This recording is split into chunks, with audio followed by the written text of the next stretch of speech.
Morning, good afternoon, and good evening. Thank you for coming to our World Marrow Donor Day webinar. Our webinar takes us through the journey of hope. And as we know, cancer can be a very isolating, and our goal of both the journey of hope and this webinar is for patients searching for a stem cell donor to know that they are not alone. There is a community worldwide sharing knowledge, expertise, and education.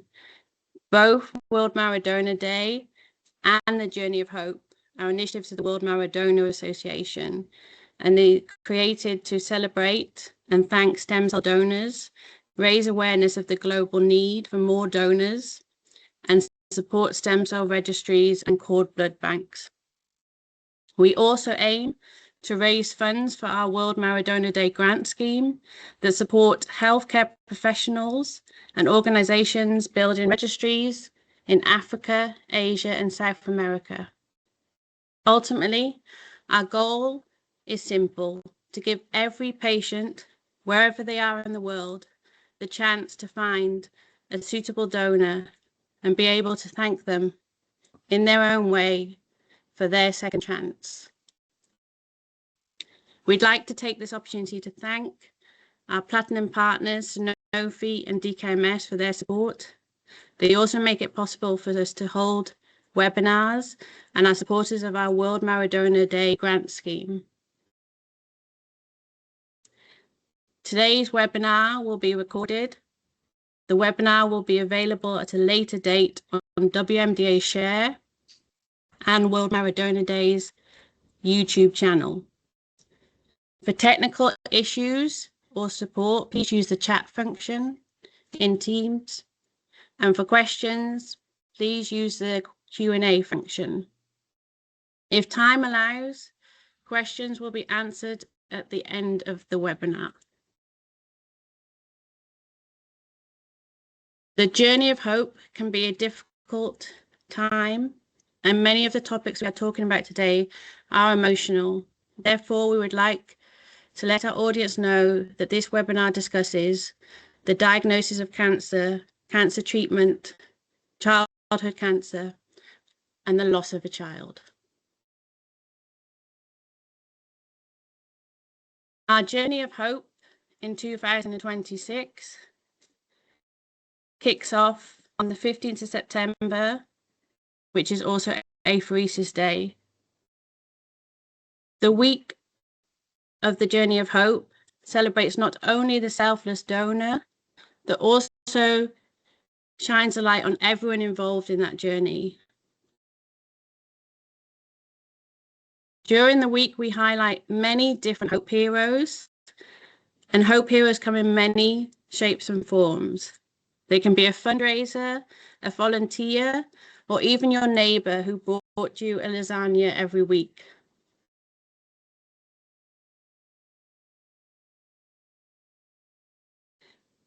In today's webinar, we are going to shine a light on 3 inspiring hope heroes who are also authors, bringing both awareness and their journey to a wider audience. And I will introduce first Ginny Walker, who will be our first speaker.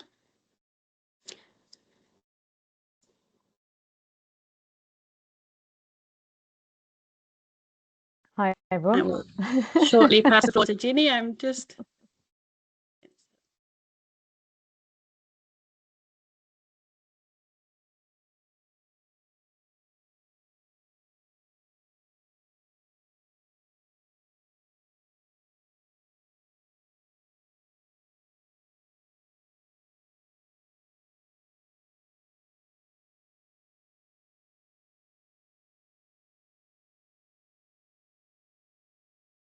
Ginny, your presentation is now sharing.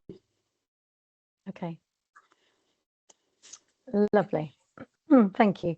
First of all, thank you very much for inviting me onto this webinar. It means a great deal.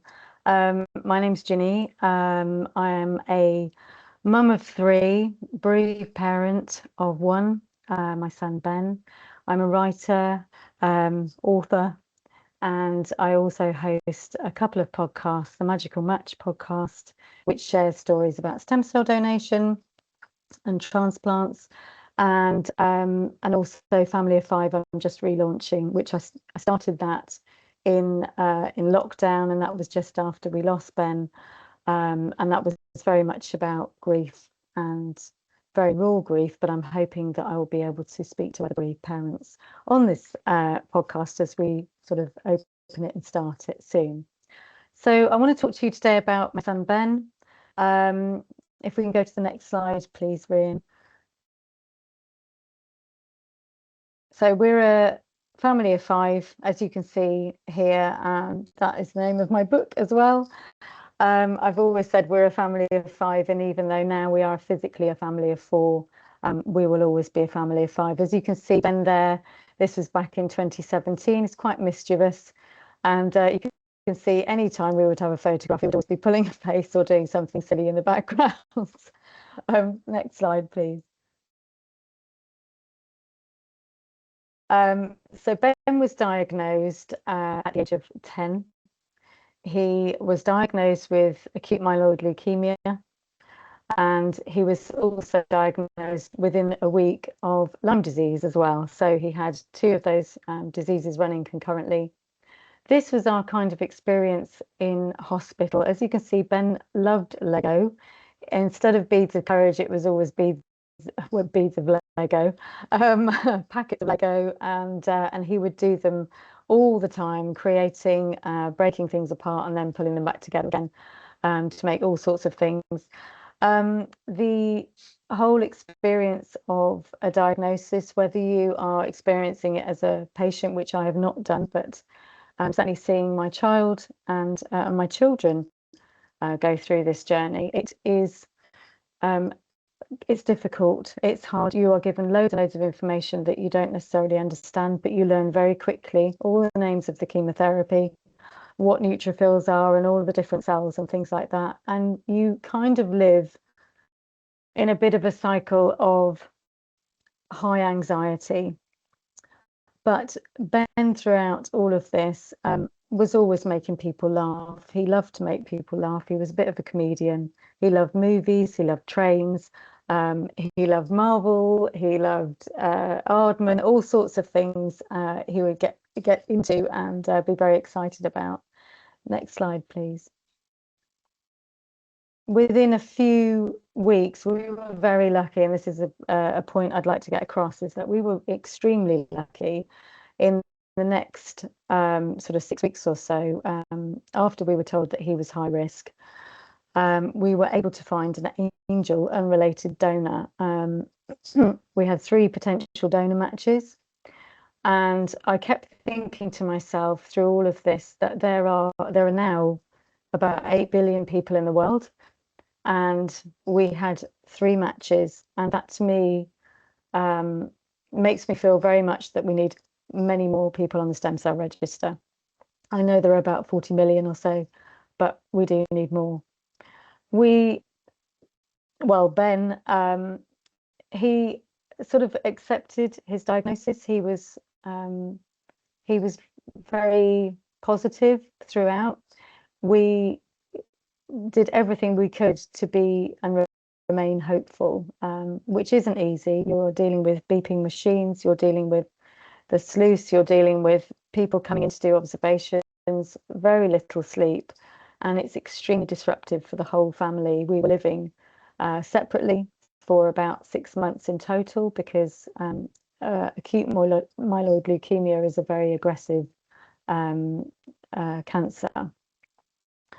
So Ben went for workup.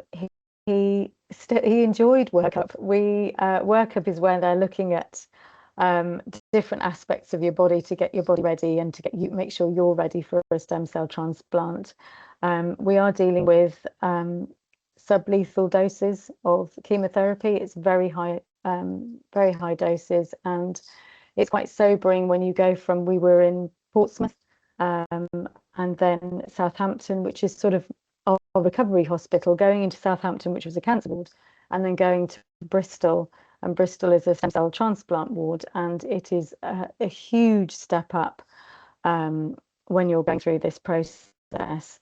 And obviously people on here will understand and will know that going through a stem cell transplant and watching somebody go through a stem cell transplant is not an easy process. It's extremely isolating.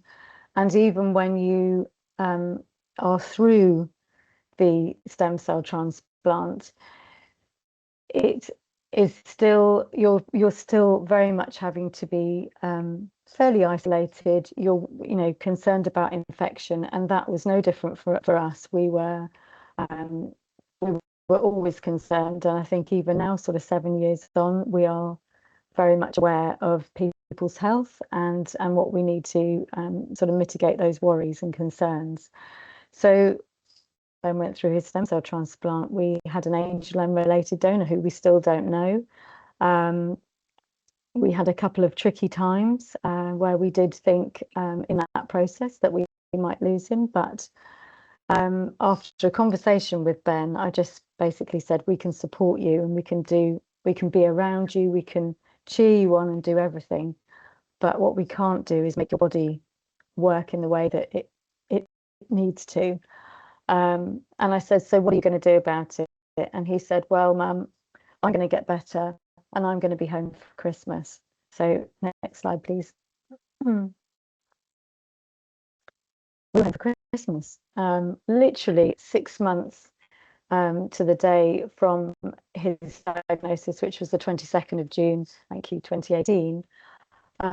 He had a stem cell transplant on the 25th of October, and then he was back home on the 22nd of December. And we had a very understated, overwhelming, wonderful, magical Christmas. What we didn't realise was that this was going to be our last Christmas together.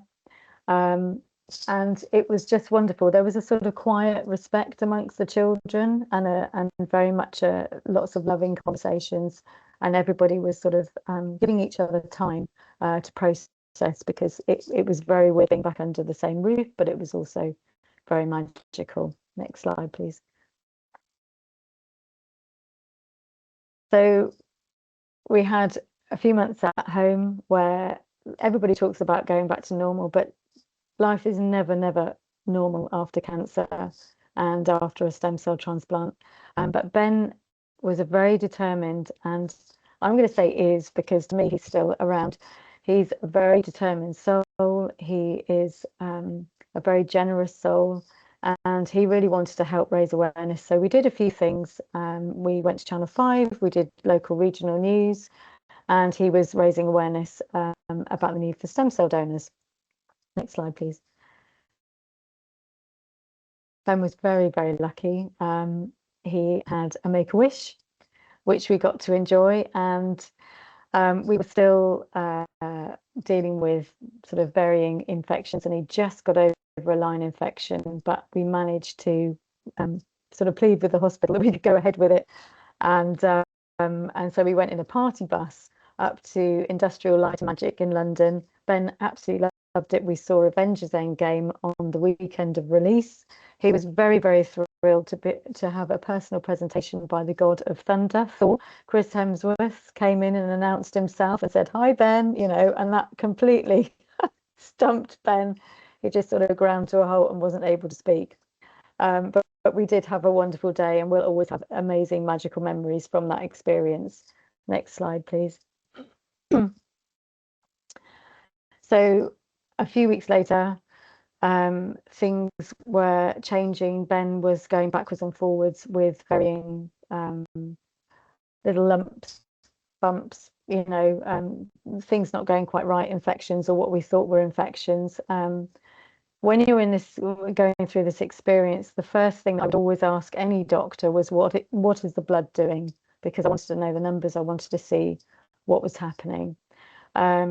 In July, we realised things were not great, and on the 4th of July, my husband was told on his own, which was really sad because I was at home with the girls, that Ben had relapsed, and we told him the next day that this was the news. Obviously, this situation is devastating for any family, and it was hard because he had come so far, and his nature was very much to get through it and to live his life. And it was devastating to realize that things were going to change.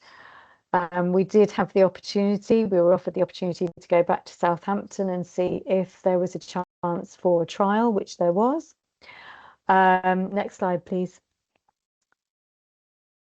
And we did, after, this is Ben's birthday. So Ben's birthday was the 4th of August, and he was 12 years old. So we knew about relapse. We knew things were not great. I love this photo because this was 6 days before he died. And it's a photo that I took. It's a look between him and I. And he's totally embarrassed because I've put something very loving in the card, and I was always writing a monologue for the birthday cards for all of my children, but he was just looking at me in that sort of moment, and I love it. There is something about children that when they are going through cancer, if you speak to any other bereaved parent, you will quite often you talk to them about it, and it's as if their children grow wise. And I always feel that Ben, throughout this whole experience, he became wise, he became elfin-like, and it's almost as if to me that he was preparing for something else. So next slide, please. So we went to Gosh on the same day that we went to Gosh, on the 7th of October. His numbers had tripled, which basically means that things were refractory. It wasn't looking at all good. And we were told on the way back, once we'd been told that he was accepted for the trial, that he had been rejected. I can't really put it into words, to be honest, how devastating that is. And although I'm smiling because this is all about hope, it's incredibly hard to be faced with that news, and to know that the little boy sat opposite the office when we were told this news is still trying to live.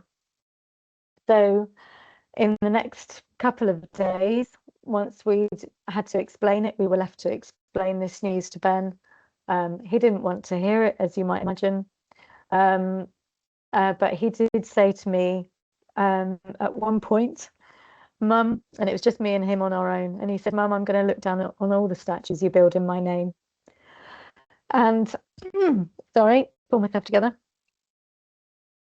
This is why I'm doing what I'm doing. And I feel very much that he handed the baton to me in those last few days so that I could do something to help other children, other families that are going through this experience. Next slide, please. So now we're going to talk about hope. After Ben died, which was beyond devastating, I don't really have the words for it, to be honest. I carry his energy with me, and because he was such a force of nature, we sort of sat down a couple of weeks later, and we devised, with myself, my husband, and my sister, and the girls, my darling girls that were around, sitting down at the table, we devised the Ben's Epic Christmas campaign. For the first year, we did boxes of everything he loved, everything he was interested in, so that we could help the children in hospital over Christmas that were in hospitals for Portsmouth, Southampton, and Bristol. As the years have gone by, we've moved to Lego, partly because of lockdown and everything needed to be wiped down. I've also started walking the South Downs Way to kick off the fundraising, which I am doing next month. I haven't done a great deal of training for it, and if anybody wants to, come along with me, then get your walking boots on and let's do this. And we've also done drumathons. You'll be able to see there over on the right hand side, there's a group of drummers there, believe it or not, and my husband is a drummer, and the gentleman that runs these used to be in the drummer in Dead or Alive, and he is the best person in the world. He does these every year, and we were lucky enough to be part of that. So next slide, please.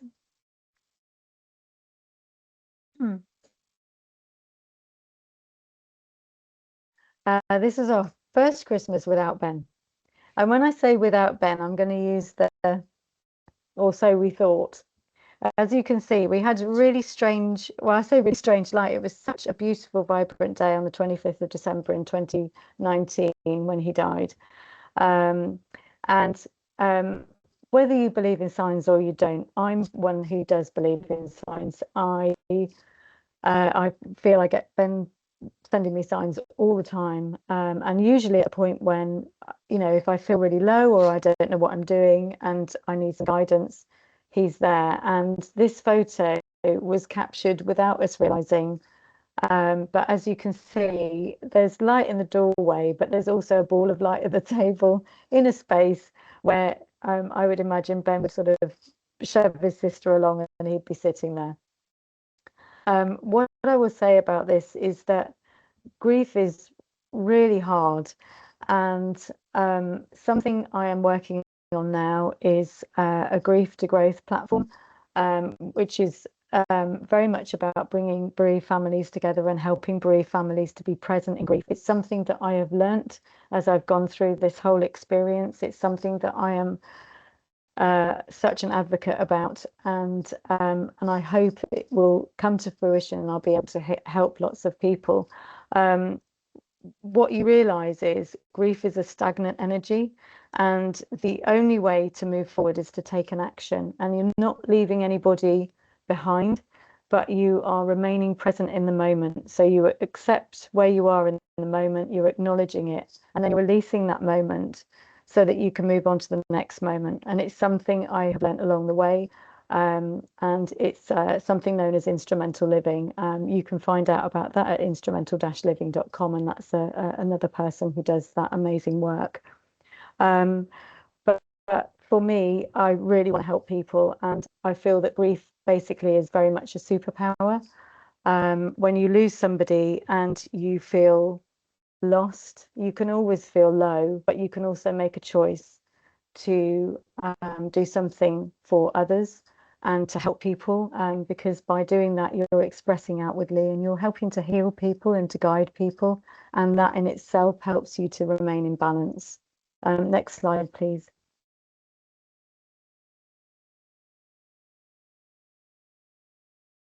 This is what I do.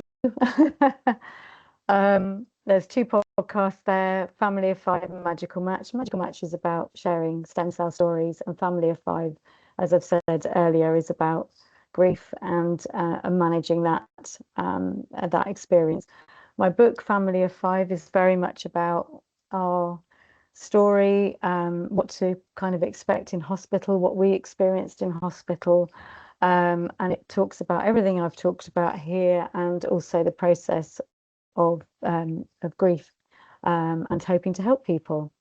There are other photos here. I do other books. I do actually write about comedy, believe it or not. And in the whole sort of time that we were going through everything with Ben, I still managed to release a comedy novel just a few weeks after he died, because I desperately wanted to show him I was a writer, but before he died, but I didn't get that opportunity, unfortunately. But I hope he'd be very proud now. And I ran the Great South Run, something I now do every year, or try to do every year. And this was for DKMS, but it's now for Ben's Epic Christmas Boxes. And we also started DKMS Rocks. Next slide, please. So this is where you can find me, Grief to Growth Creative. As I say, it's all about bringing people together. It's all about sharing what I've understood, and what I've understood grief to be about, and how to stay in balance and not stay in the trauma of the experience that you've gone through. And next slide, please. And if you want to support me this year, this is the Ben's Epic Christmas Boxes campaign. We're not a charity yet. I hope we will be a charity. I say it every year, and life gets busy, but hopefully next year we will become a charity. Next slide, please. And at the heart of absolutely everything I do, and I know I've been sort of racing through my slides, but at the heart of everything are my children and my son, and his energy, his generosity, his love, and my children's love. It's very difficult on all of us, but the important thing is we're still here. We're still doing something, anything, to be part of the world and to be able to share our experiences and help other people. Thank you so much for listening. Thank you, Ginny. That was really inspirational. We're going to have any questions for Ginny in the Q&A, please, and we'll have the questions at the end of the webinar if we do have time. I'm now going to pass over to Adam, who's going to speak on his experience and also Daddy's Magic Blood. I'm going to stop sharing my screen now and pass it over to Adam. Good morning, everybody. Thank you for having me. My name is Adam Claxton, and in 2024, I was diagnosed with acute myeloid leukemia. It came as a complete shock. I had been ill most of that year, so looking back, the signs were there, but a random trip to A&E to see what I thought was a chest infection and a blood test turned out to be the worst diagnosis that you could ever have. So just as we were about to get home, I was called from haematology to say, pack a bag, you're coming back in. So we went back in. I was diagnosed the very next day and started my first of 2 rounds of treatment in Worcester Royal Hospital in England. And it was just a massive battle from the beginning. But one thing that I was able to do was allow the treatment to come in. I acknowledged the fact that I'd been diagnosed with cancer, and I accepted that this was the path that I was to go down, because I felt that if I resisted anything, then I would be stopping things from working. So I was away from my family for the first 5 weeks, which was really hard. You get given news about neutrophils, about infection markers, about your blood levels, and a lot of it is really overwhelming. So you fast become an expert in your blood details.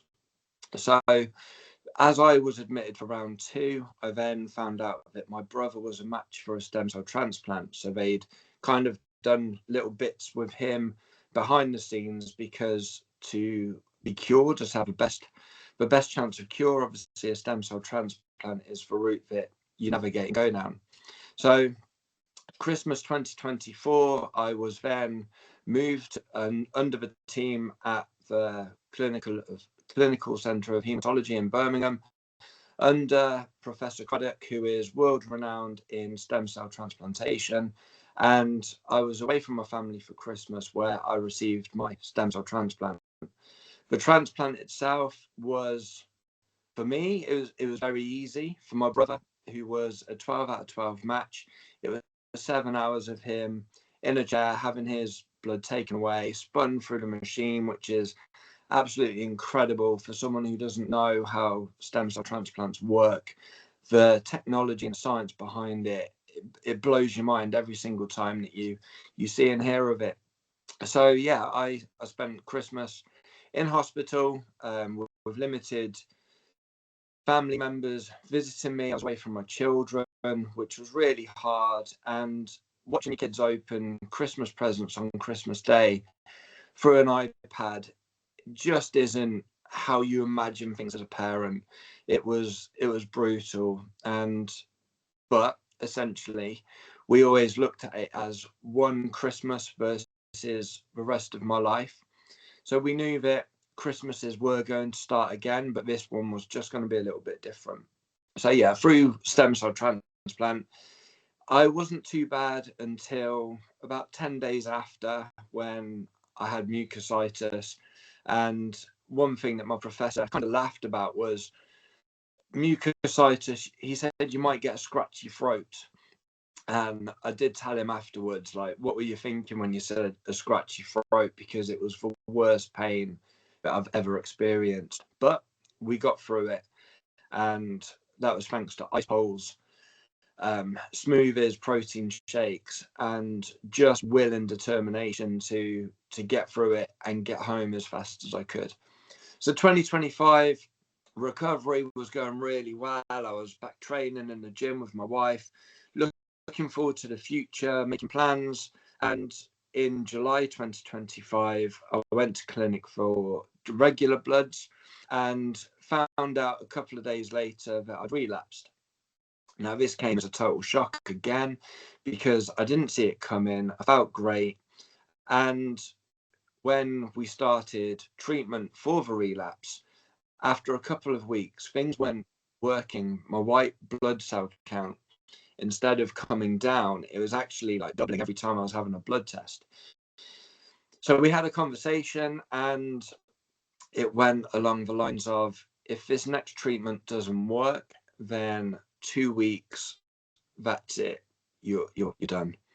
So that was the worst thing I think we've ever heard. The original diagnosis, like, we took that on the chin and took it on our stride, but this felt like the rug had been pulled from underneath me, because we thought I was doing so well. We thought the hard work was done, and yeah, so back into hospital, packed my bags, and this time it was different, because you knew that this had to work.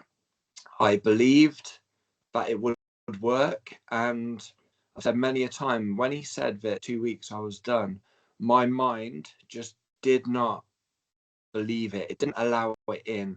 I was just in the mindset of, I'm going to be okay, and this isn't how things end for me. I'm going to get through this, and when I come back through this, I'm going to continue living my purpose, helping others, and lighting the way for people that are in the dark with their diagnosis. So as I was being treated, I became neutropenic. Neutropenic sepsis was something that I started to get, which is why I was admitted again. And then I also developed pneumonia. So the cancer was back under control. So I had Venasa treatment. And then the illnesses and infections were what really wiped me out. But again, the whole way through, I believed that I was going to get through it. There were times where I wasn't allowed to leave my hospital room, and I was just very isolated. But again, having that hope and faith and belief that I was going to be okay, and visits from my wife, again, isolated from my children, is really hard.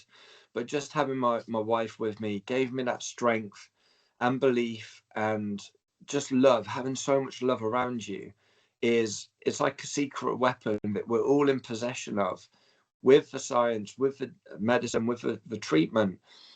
That's great, but there's also an element of what we can do for ourselves. And for me, positive affirmations, gratitude, the mindset. The mind is the most powerful weapon that all of us possess. And as a mindset coach, I'm kind of gifted with having the tools and awareness of what to do when you're going through adversity. So I truly believe that part of my survival is because of the way that I think, because the things that you think about, they cause a reaction to how you behave. How you behave is the action that you take, and your action produces results. So come September last year, so almost a year now, I came back out of hospital and I received 2 rounds of DLI, again from my brother, so that's donor lymphocyte infusions, and I've been in remission ever since. It has been hard, it has been tough.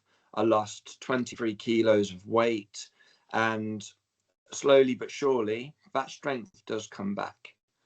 I'm currently training for a 10k run, which a year ago I struggled to walk up my stairs. So it does show that in time that strength does come back, but it's the things that you do today are going to shape the future version of myself.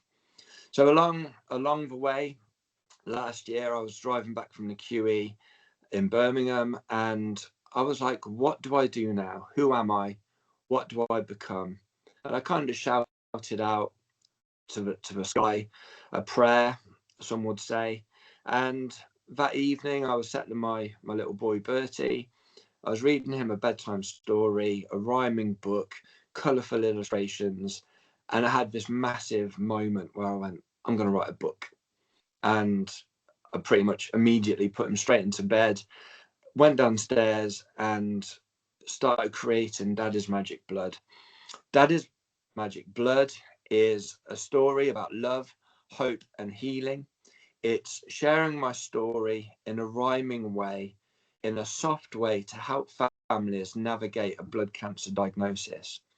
One of my biggest reasons as to why I wrote this was because when I was diagnosed, we sort of said, how do we tell the children?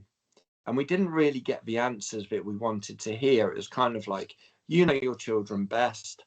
How you speak to your 3-year-old versus your 7-year-old and your 9-year-old at the time is completely 11-year-old at the time is completely different to how you might tell a teenager or an older family member.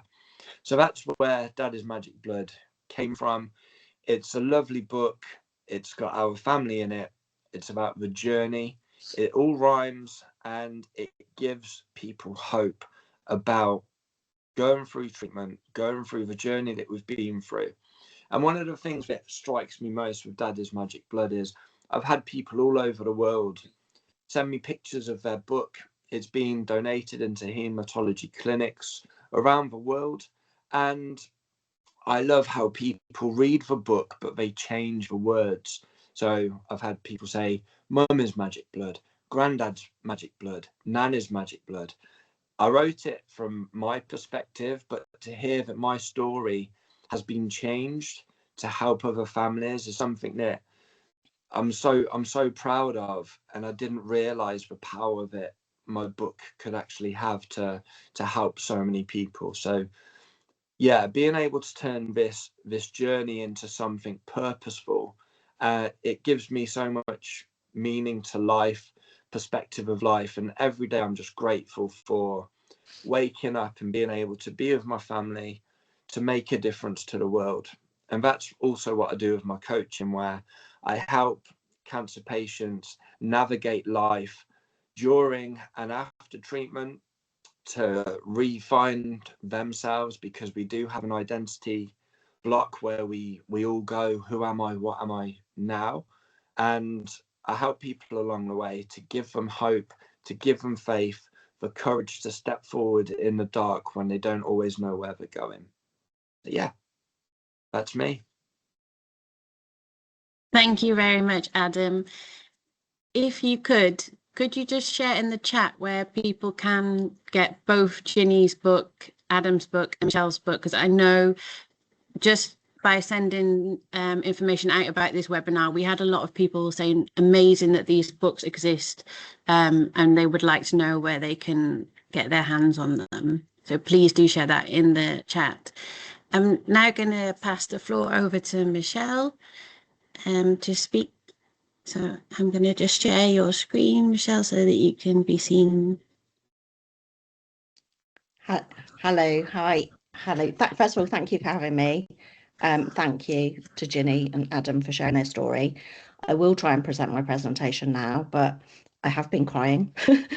My glasses have steamed up and I've got a little bit of a runny nose, but I will try my best. But yeah, thank you for sharing your stories. Right, and I'm also not very technical, so bear with me while I try to share my screen, and I hope that I can do it. Thank you, Michelle. I think we've all got tears Yeah. that we're struggling to speak. And this is why it's so important that your stories are being heard, so that everyone knows the importance of stem cell donors, what a difference they can make, and that, as Ginny said, we need a lot more. Yes, thank you. First of all, can you now see my slides? Yes, we can. Thank you. Lovely, thank you. Could I have permission just to blow my nose, please, before we start? Thank you. Right. Well, this is my journey with blood cancer, from diagnosis and treatment to transplant and recovery. And hello, I'm Michelle Williams. I'm a blood cancer survivor, a stem cell transplant recipient, and also the author of 3 books: One Brave Life, Poetry for Purpose, and Eden's Big Climb. And this was the calm before the storm. This was me 2 years ago. I was a healthy, active woman planning my future. Then overnight, everything changed. My life before blood cancer felt happy and fulfilling. I was a proud mum to 2 grown-up sons, a dog lover and outdoor fitness enthusiast, and I'd been a business owner for the previous 15 years. But I had absolutely no idea that blood cancer was about to change everything. And this is me on the day of diagnosis, the 28th of April 2024, which was the day after my 56th birthday. And my symptoms appeared almost overnight and started with extreme shortness of breath. I could barely walk a few yards without my heart racing, and even a slight incline would literally stop me in my tracks. And simply climbing the stairs at home felt impossible, and small everyday tasks like showering and getting dressed felt like running a marathon. And my symptoms worsened over a couple of weeks, so I called the doctors, but unfortunately there were no appointments for 2 weeks. But the next day I knew that something was seriously wrong when, on a cinema trip for my birthday, I literally couldn't make it up the steps. So I called 111 and I saw an out-of-hours GP who suspected that I had angina. But he suggested that I go to A&E just as a precaution to get some blood tests done, just to make sure that nothing more sinister was going on. But unfortunately, all of my blood counts came back dangerously low, so I was kept in overnight for emergency blood and platelet transfusions. And the next morning, I was told that I had suspected blood cancer. And this was confirmed a few days later with my biopsy results when I was told that I had acute myeloid leukemia. And the moment that I heard the words, "You have blood cancer," I felt absolutely terrified. And at diagnosis, I had 82% blast, which meant that I had active aggressive AML.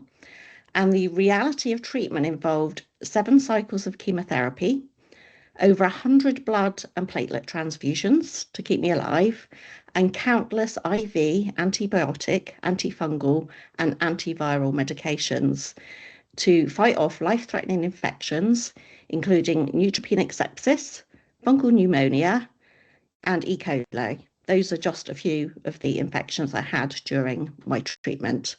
So I was in a critically vulnerable condition requiring a 24-hour medical care, and I spent months in hospital isolation because it simply wasn't safe for me to go home. So treatment became my full-time job and survival became my only goal. And consequently, that business that I'd spent the previous 15 years building vanished overnight. And I spent almost 12 months in hospital isolation. And many people imagine cancer treatment is simply chemotherapy. But the reality for me and many other blood cancer patients was being unable to leave my hospital room, unable to even open a window, watching life continue without me, whilst I felt alone, powerless and forgotten, fearing that I may never get home alive. And I missed out on just the simple things like seeing my family and friends, but also big events like missing out on weddings, birthdays, and even the arrival of a newborn baby in our family. And I missed out on being out in nature, walking my dog, and simply breathing in fresh air. Just missing out on normal, ordinary, everyday life, all of the little things that most of us take for granted. And even though the treatment was absolutely brutal, for me, the loneliness and isolation often felt harder than the treatment itself. And that's something that many people don't talk about, the impact that blood cancer can have on your mental health. Because in all honesty, I felt suicidal. Particularly when I was told that my treatment had failed. My first cycle of chemotherapy had been unsuccessful. I still had 58% leukemia blasts in my bone marrow, and I had not reached remission. So I was told that I had refractory AML And on top of that, I had 2 genetic mutations, which now put me in the high risk group. And so my treatment would have to be escalated to something even more dangerous and toxic. So I was now facing even more fear, even more uncertainty, and even more isolation. And my only chance of survival would be a stem cell transplant, but only if I could reach a deep remission and a matching donor could be found in time. But then things got worse. After each cycle of chemotherapy, I was told that I still wasn't getting to remission. And in fact, it took 7 months, 7 cycles of chemotherapy, and 7 months hospital isolation to finally reach remission so that I could qualify for stem cell transplant. And during that time, fear took over. And to be honest, the sense of fear and helplessness was overwhelming. And I genuinely didn't believe that I'd survive. And hope felt really distant because due to the aggressive nature of my disease, I was told that I had less than a 40% chance of surviving the next 6 months. So I kept picturing 2 stick men. One was going to live and the other would die. And I thought that I would be the one to lose my life. And it felt like the odds were stacked against me because I'd already survived a major brain hemorrhage 9 years before. So I didn't believe that I could survive this too. And I was absolutely terrified. And I couldn't face the thought of any more treatment or any more isolation. And I just didn't think that I had the strength to carry on, but I knew that I had to keep trying, I had to keep going for my family. So I was given access to an oncology counsellor to discuss my feelings. And that's when I began trying to begin focusing on what I could control. Simple things that brought moments of peace, like using daily affirmations, healing crystals, sketching, colouring in, literally anything that would bring a spark of calm to the chaos inside me. And then I began to write poetry because I needed somewhere to place my fear and uncertainty. And at first, it was a way to vent my feelings and let my fear out onto the page. But over time, poetry became my anchor, a way to face my fear and then reach beyond it. So poetry became my lifeline during the hardest chapter of my life. It gave me a positive focus and a sense of purpose beyond the treatment and isolation. And I set myself a few simple goals each day. Try to write 1 poem a day, share it on social media, and raise funds for Blood Cancer UK. And I'm really proud that at the darkest time of my life, I managed to raise over £1,000 for Blood Cancer UK by writing and sharing my poetry. So whilst facing the absolute toughest chapter of my life, I was determined to create something positive from the darkness. And I learned that hope isn't the absence of fear. It's the quiet decision to reach for the light, even when the shadows feel stronger. And sometimes it begins with the smallest choice to surrender and trust the path ahead. And then eventually, after 7 months of hospital isolation, I finally received the news that we'd all been waiting for. I was MRD negative, which meant that I was in remission and a stem cell donor had been found. And I was finally allowed back home for a few weeks whilst arrangements were made for my stem cell transplant. And I was so happy to be back home with my family and able to spend time in nature. But then came a devastating blow. Just as I was getting ready to return to hospital for my transplant, I received some devastating news. I'd lost my donor and a new search would have to begin. And in all honesty, it felt like a ticking time bomb because it was approaching Christmas. So I was told that it was unlikely that another donor would be found until the following year. So I was put on maintenance chemotherapy to keep the leukemia at bay whilst the search for a new donor began. And I was absolutely terrified, but also I was secretly happy that I get to spend Christmas at home with my family, because in all honesty, I thought that it would be the last Christmas that I would ever get to spend with them. And then a miracle happened, and we got the news that we'd all been waiting for. A new stem cell donor had been found. And at last, my family and I had the hope that we all so desperately needed. A kind stranger somewhere in the world had agreed to donate their stem cells. And on the 6th of February 2025, I had my life-saving stem cell transplant. And this became my rebirth day. For my donor, it was just simply one day out of their life. But for me, it was my second chance to live, to still be called mum, to still be part of my son's lives, and to watch their lives unfold, and to enjoy each and every ordinary day with my family and the people I love. And whilst I may never know my donor's name, I will carry their gift with me for the rest of my life. Because someone I've never met before said yes to donating their stem cells, I was given the chance to keep living. And I was finally discharged home just in time to celebrate my 57th birthday after almost 12 months of hospital isolation. But recovery is a marathon, not a sprint. A stem cell transplant isn't the end of treatment, it's the beginning of recovery.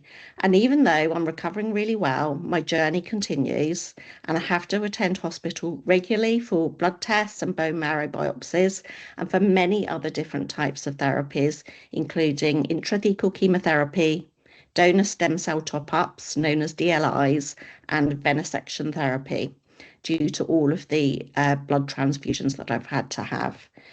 And my immune system is slowly rebuilding, so I've had to begin all of my childhood vaccinations again. I'm still at high risk of infection, and I can't mix socially in public spaces. So I'm still on a mix of antibiotic and antiviral drugs to keep me safe and well. So recovery isn't measured in days or weeks, it's measured in months and years. But recovery is also about grief, and it's the grief that no one talks about.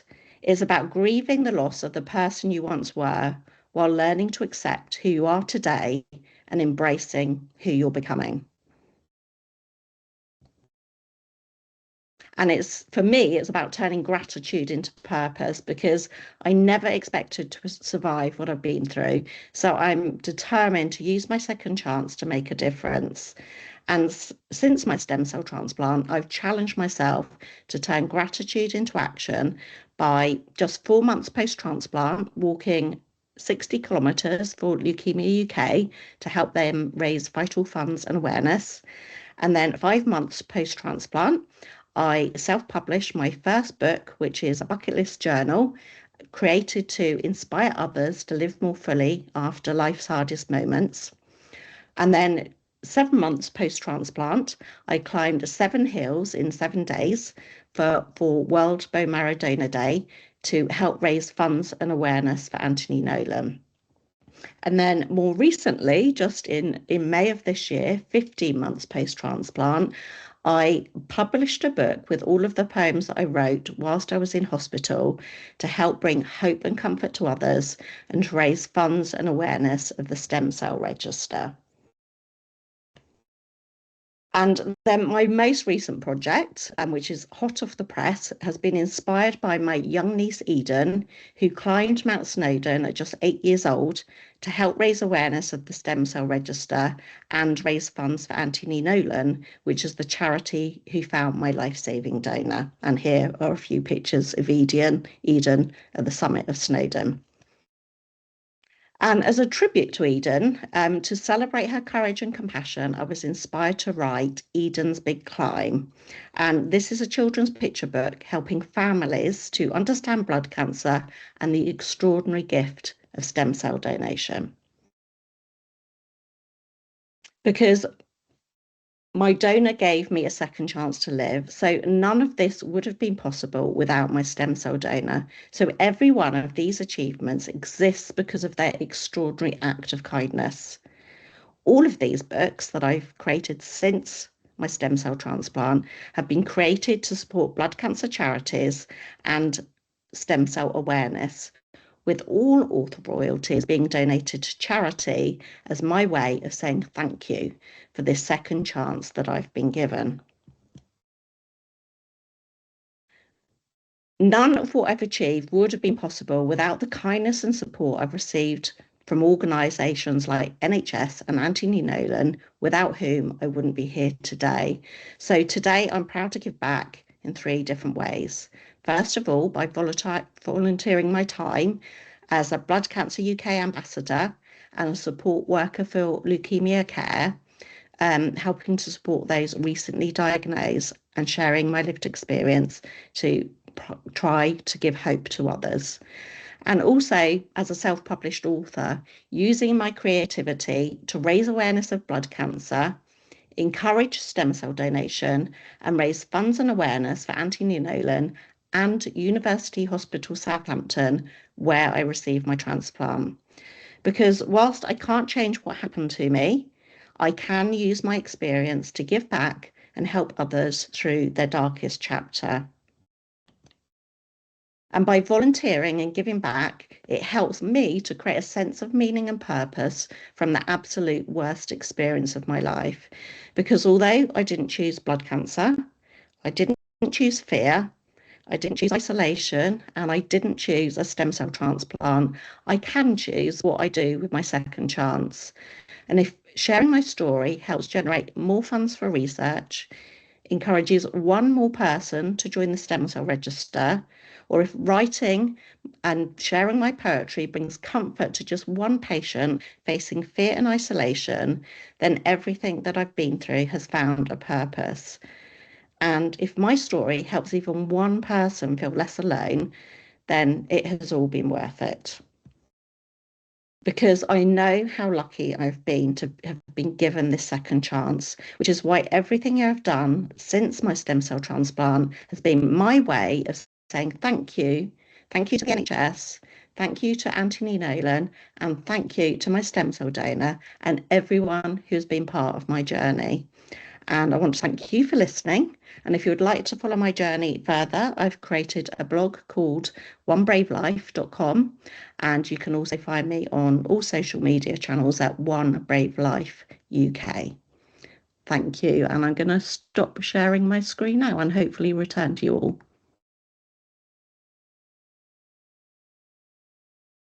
Hello, am I back? Am I back? You are all there. Thank you very much to Michelle, Ginny and Adam, and to everyone who has taken the time to watch this webinar. It is not easy to share these stories, and we really do appreciate everything you've been doing in raising awareness, the fundraising that you do for the many different charities. I think our message is we need more donors, and World Marrow Donor Day and the Journey of Hope are great opportunities to do activities to make sure that everyone knows in the whole world about stem cell donation and stem cell transplant. So thank you so much for taking the time today. And if anyone does have any questions, they can email WMDA, the World Marrow Donor Association. And we thank you for your time today. Thank you.